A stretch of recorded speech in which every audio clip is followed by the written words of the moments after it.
如何从屌丝一跃成为富二代，这是普通人少有的逆袭机会。在大西洋上，有些钓鱼人已经在短短的时间内实现了财富自由，这绝不是信口开河，因为他们钓的不是普通的鱼，是蓝鳍金枪鱼，是海洋中的 YYDS。普通的金枪鱼有1米长，200公斤重，最大的金枪鱼有3米长，半吨重。它的寿命一般在20到50岁。它们是温血的硬骨鱼类，胃口非常大，一天能吃掉自己体重的18%，相当于一个100斤的女孩子。每天吃掉18斤的肉。为了保持动作敏捷，还把鱼鳞和鱼鳃都进化了，以此追求更快的速度。它和鲨鱼一样，必须不停地游泳，即使是睡觉也不能停，停止游泳就意味着死亡。一条金枪鱼一天在海里游150公里，一年可以绕地球1.4圈，一辈子就是42圈。运动强度如此大，身体里充满了血红蛋白和肌红蛋白，还有超强的肌肉纤维和完美的脂肪组织，因此活生生把自己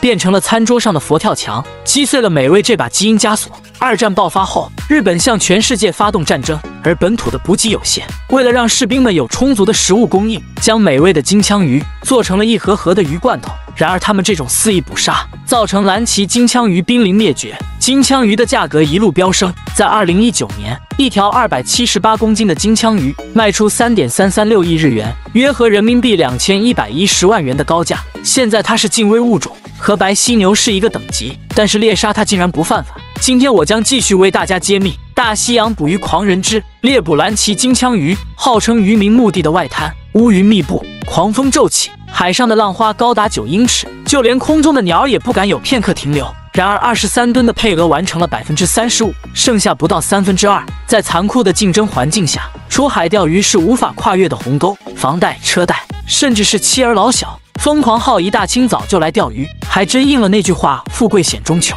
下一秒他就中鱼了。Smoking Peabody, woo! That's what I'm talking about.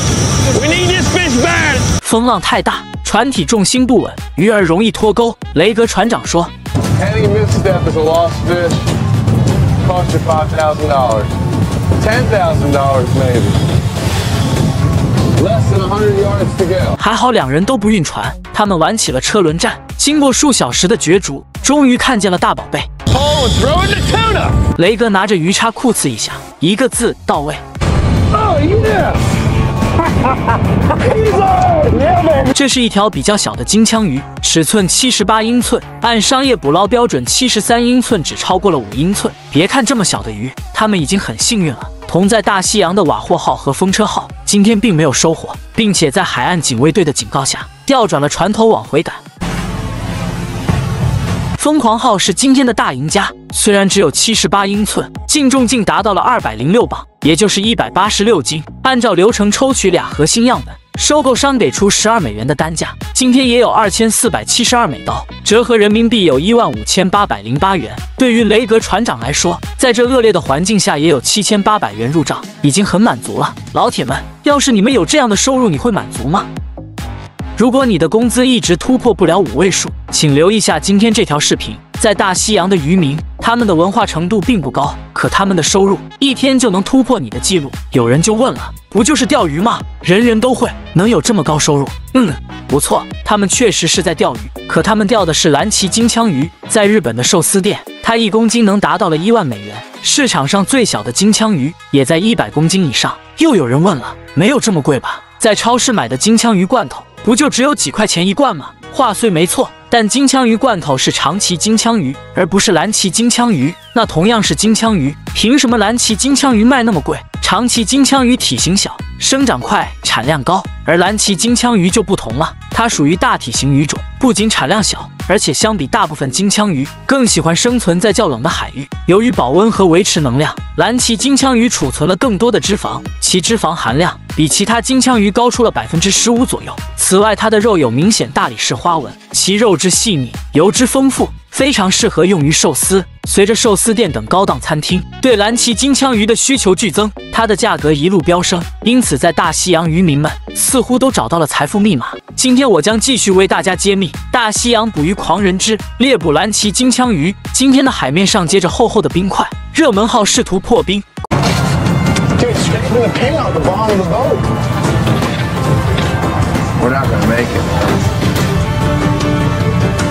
酷刺一声响，船底被冰块卡住。如果继续前行，船底很可能会被凿穿，危险系数实在太高。TJ 船长果断调转了船头，然而敢于挑战的泰勒初生牛犊不怕虎，直接冲破了冰层。We got it！ 风车号来到钓点，可能是天气原因，金枪鱼不变觅食。今天的口非常好，没多久声呐就在滴滴作响。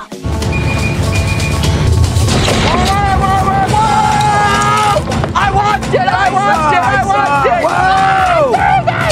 Whoa! Dude, he's dumping us! 操盘手保罗拉住鱼线，一点一点的往回拉，只要不出意外，鱼基本跑不掉。只不过控鱼很容易被鱼线给绊倒，所以在每一艘渔船都留有一把刀片以防不测。船长泰勒则控制船的方向，根据保罗给出的信号，及时调整船身的位置。在两人巧妙的配合下，大宝贝很快就露出了水面。泰勒勾住鱼尾，保罗套住麻绳，一个字到位。Now we got him! Woo! Payday, baby! 这条鱼不大，鱼身长76英寸，刚好达到了捕捞标准，不用考虑放生。在海岸的另一端，瓦霍号也传来了捷报。Damn, there he was. 还是用同样的方法，里德控鱼，班克斯控船，两人分工明确。从拉鱼的幅度可以看出，这条鱼绝对不小。Big boy. He's circling. Oh my God. Work. This is what we need to do. There he is, color. Get ready, Reed. 鱼被拉到船边，班克斯的手法比较野蛮，拿着鱼叉酷刺一下，套上绳索轻松搞定。这条鱼有89英寸，在这样的天气下已经非常不错了。此时海浪达到13英尺，商品号还在继续探鱼，可下一秒 Run! Run! Got a double. We got a fish on the bend, and we got a fish on the run. 同时中了2尾鱼。通常像这样的情况不能太贪心，必须做出选择。汽车保帅，正当他们左右为难时，海竿上的鱼跑了，这下反倒好，不用选了，集中精力对付另一条。I got him. That's a butterball. Well done.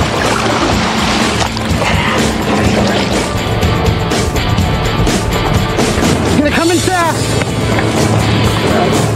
这条鱼刚好达标，只有74英寸，总算是拿了个低保。此时海浪已经达到16英尺，风车号不甘心，还在海中砥砺前行。保罗有点顶不住了。Even though we need to catch more tuna, it's not worth putting your life in jeopardy for. 泰勒信誓旦旦地说：“我自有分寸。”可话音刚落，就啪啪打脸了。Waves are going every which way. They're pushing the green stick line under the boat. If it wraps around the propeller, it'll freeze the engine and stop the boat dead in the water. 鱼线缠住了螺旋桨，如果再继续下去，可能真要在这过夜了。接下来渔民们都返回了港口。瓦霍号的这条鱼有288磅，也就是261斤。收购商查看肉质。Beautiful core. 然后说靠近核心的部分非常清晰，小叶和皮肤的脂肪密度很高。最后给出的单价是$16 a pound. Nice. Take that. 瓦霍号有16美刀的单价，他们今天收入高达4608美刀，约合人民币29393元。而风车号的收入就大幅度缩水，重量只有178磅，给出的单价却是$8 a pound. 因此他们今天的收入才1424美刀，约合人民币9083元，算是这个季度以来最低的收入了。在这样恶劣的环境下，能有这样的收入，保罗已经很满足了。但泰勒明显有点不服气。 I've had a lot of experience, and I know what I'm doing. 商品号181磅，收购商给出的单价是16美元，他们这条船的收入是2896美元。除了瓦霍号、商品号和风车号的收入都不理想。反过来想一下，如果选择安逸，在恶劣天气下不出海钓鱼，连1分钱收入也没有，并且每天的份额逐渐减少，如果换作是你，你是选择在家躲避风险，还是出海钓鱼呢？这是网上爆火的一个话题。既然所有生命都要死亡，那么生命的意义到底是什么？7万多个回答，2000多万的浏览。让我感觉到意外的是，几乎每个人的观点只是为了活着，没有任何意义，都有点消极厌世。直到看了这群大西洋的捕鱼狂人之后，终于找到了答案。蓝鳍金枪鱼是世界上最贵的鱼之一，钓一条蓝鳍金枪鱼卖给鱼贩子就能得到数万美元。有很多网友表示质疑，蓝鳍金枪鱼是濒危保护动物，它的濒危等级已经达到了大熊猫，难道钓蓝鳍金枪鱼不违法吗？首先我要说一下，关于蓝鳍金枪鱼是否是濒危保护，在很多动物保护名录上是有的，但这个动物保护名录只是针对大型捕捞，比如撒网捕鱼。这看上去就有点夸张了。大型捕捞和运动钓鱼完全是两个概念。今天我就为大家揭秘大西洋捕鱼狂人之猎捕蓝鳍金枪鱼。金枪鱼受到渔业部门管控，23吨的配额只剩下了一半。在南北船只的竞争中，北方船只的风车号和商品号还有热门号位居榜3、榜4、榜5，紧追南方船只的瓦霍号和疯狂号，也就是榜1和榜2。如果不是狗屋号垫底，他们可以说是稳操胜券。现如今双方势均力敌，他们的竞争也处在白热化的阶段。今天是第12天，天还没亮，渔民们就已经准备好。没过多久，多数船只就纷纷驶进大西洋。瓦霍号发现不远处天空的鸟正在盘旋，探鱼器滴滴作响，接着又出现了这样一幕。从这种迹象表明，有可能遇到了前所未有的大鱼群。果不其然，就在下一秒印证了这句话。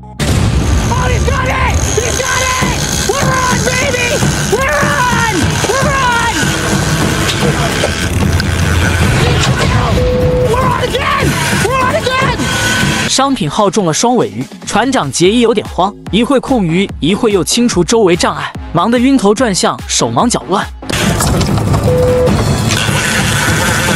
戴夫船长上来协助，但还是慢了一步，跑了一条，还剩一条，可又在下一秒又中了一条，接连中3竿，不行了，不行了！杰伊有点上头了。Adrenaline, here it comes! Definitely big fish. I saw him smashing 600 pounds at least. That was the best fight I've ever seen in my life. 戴夫船长相对比较稳重，其实心里慌的一批。他说：“我们现在还什么都没有，别高兴太早。海上的钓线一旦越过主钓位的线，2条线交织会产生摩擦。”最终2条鱼很有可能都会跑掉。现在唯一的办法就是放松捕钓位的线，让鱼线拉得足够远，尽量避免这些线交织在一起，然后再慢慢收拢海干线上的鱼。即便这条鱼临时改变方向，也能迅速做出反应。That way, I can quickly respond. 水中的每条蓝鳍金枪鱼很有可能价值上万美刀，相当于3、4线城市一套房子的首付。对于他们来说，每条鱼都跑不起，也不能跑。戴夫调整完心态，慢慢的将鱼拉到船边，拿起鱼叉扑哧一下。Yeah! Down for the tail strap. Nice shot, Dave. Got him in a good spot. Yep. Tail strap. Yes, sir! Dave, we got one. Yeah, that's good. That's one in the tail. 这条鱼总算是搞定了。可当戴夫试图收起另一尾鱼时， We potted on. He's gone. 3条鱼只钓上来1条，他们的壮举瞬间就传开了。风车号、疯狂号、热门号、瓦霍号纷纷来到了钓点，都想在此分到一杯羹。好的钓点果然不一样，紧接着疯狂号也中鱼了。尼克控鱼，雷格调整船姿，由于收线速度太快，600磅的鱼线直接被崩断。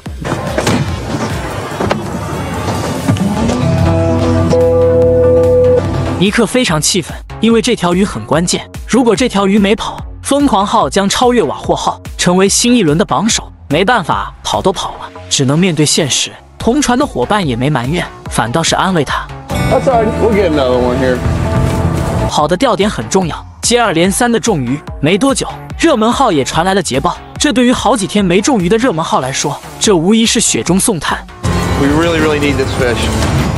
经过数小时博弈后，大宝贝终于露出水面。TJ 拿起鱼叉扑呲一下，一个字到位。这条鱼有80英寸，超出法定捕捞范畴，不用考虑放生。